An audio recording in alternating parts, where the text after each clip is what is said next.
Hey guys, how's it going, and thanks for coming. I'm Nick, and this is Real Life Money, where we talk about real life and money, because you know schools aren't.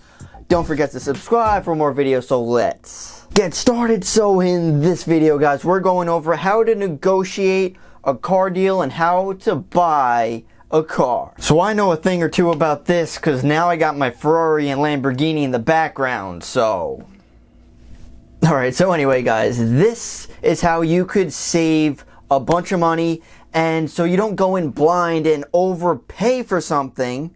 And there's also going to be a bonus tip at the end, so stick around, because this is something that a lot of people don't understand and they don't do. Alright, so let's first start off with when you should buy this car. Now, there might be certain scenarios or deals or sales going on, but in most circumstances, we all probably understand that it seems like the best deals are toward the end of the year. This is because the newer models are coming out or are already out, and they're trying to get the older models out there, out the door. So you could usually get it at a decent discount. Next, let's talk about the money that you have.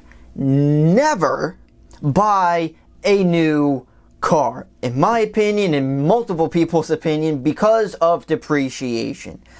Depreciation means the value of the car goes down over time. So if you buy a new car, the first year, on average, it depreciates around 25%. So if you have a Ferrari worth $250,000, once you drive it off the lot, you're losing $50,000. Now, if you have stupid money and $50,000 doesn't matter to you, then go and do whatever you want.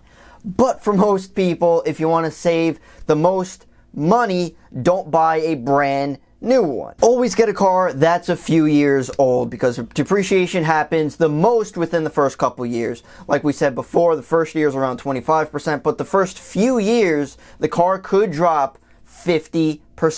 Cha-ching! So now, coming up to the money that you have, if you have it full in cash, you might be able to negotiate a little more, because if you're going to pay out like full outright for the car, that's less risk for the dealership. They don't have to set up like, I hope this guy pays, look into his credit score and payments and everything. They'll just sell it to you. A little bit easier for them, so you can negotiate more. If you don't have all cash, it might mean you're looking a little bit too high. But if you need to finance or want to, that's also an option as well. But you have to work on your credit score. The higher the credit score that you have, the lower the interest rate and the better payments that you're able to deal with. So higher credit score, more negotiation power, because they could trust you more. If you have a crappy credit score, they're gonna look at you like he's not gonna pay us back. I do have other previous videos going over credit scores, the main factors to them, and how I actually got to an 800 credit score. So I'll look around, try to find that video for you guys. If you're interested, link below. Alright, so you know when to start looking, you know like if you should start looking, if you have the cash and everything. Now you gotta find out where to start. So, luckily for the internet, we don't have to have pants on and actually search online. So one of the most there's a lot of popular ones. One great one is Kelley Blue Books, and that gives you a great valuation on the car based on the year, condition, and other factors. Now write this number down, keep it in mind, and also other research. We need as much research as possible so we know like high points, low points, and when you should just, if it's worth it at all. So there are other websites as well. There are Car Gurus, Cars.com, and you could also look at local dealerships to look at different prices of the same car in different areas. So you could get a range, see if something's expensive versus something that's cheaper. Now, something even more interesting, you sometimes don't even have to go to the dealership. You could simply call them up. So if you have, like, you see something online that you like, you're interested in, call them up, and you could try and start the negotiation process right there on the phone.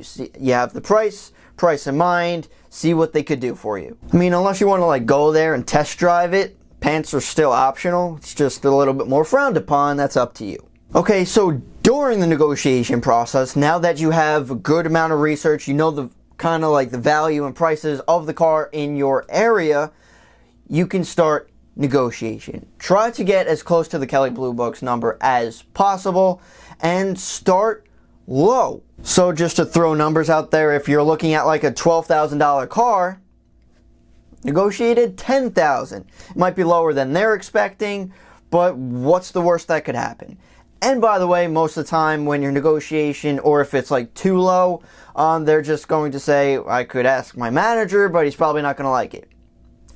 Tell them to get the manager. They're going to go to the manager and they're probably going to try and work something out for you because they want the sale. Think of it that way. During the process, look at the car's value, the price of it. They might adjust the payment, like if you're financing, they might try to adjust the monthly payments. I don't care about the monthly payments because you could still be overpaying on the car. So focus on the price. And it's okay to go back and forth about it. Be like nice about it. Don't be like a jerk. But, you know, just let them know you like this. You don't have to lie about anything. Say that you like the car. Go back and forth with some numbers, see what happens. Coming up on the bonus tip that I promised you guys, this is a big one and a lot of people don't do it. So when you're negotiating at this price, you might have a price in mind. You're like, hey, I want this car for this price.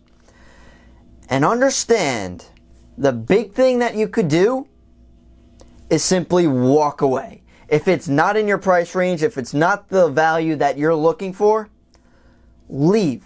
A lot of people just take a car, it could be at a higher price than they expect it, and they just take it just cause. Understand that you're able to walk away, and that also might obligate the dealer to negotiate a little bit further. If they know that you're going to walk out the door, they might be able to help you because they want to make that sale. So those are the main ideas, guys. Get a good idea of the price of the car that you're looking for in the area so you could actually negotiate. You know what you're talking about. High prices, low prices. Go in there and actually negotiate. Don't be afraid to talk to the manager about it. And understand that you could walk away. There are other dealerships out there with other opportunities. So if you have any questions, comments, concerns, please leave them down below. I'd love to hear what you guys have to say. Do you have any negotiation tactics? Are you scarier or nicer than I am? So thank you so much for watching, guys, and I'll see you in the next one.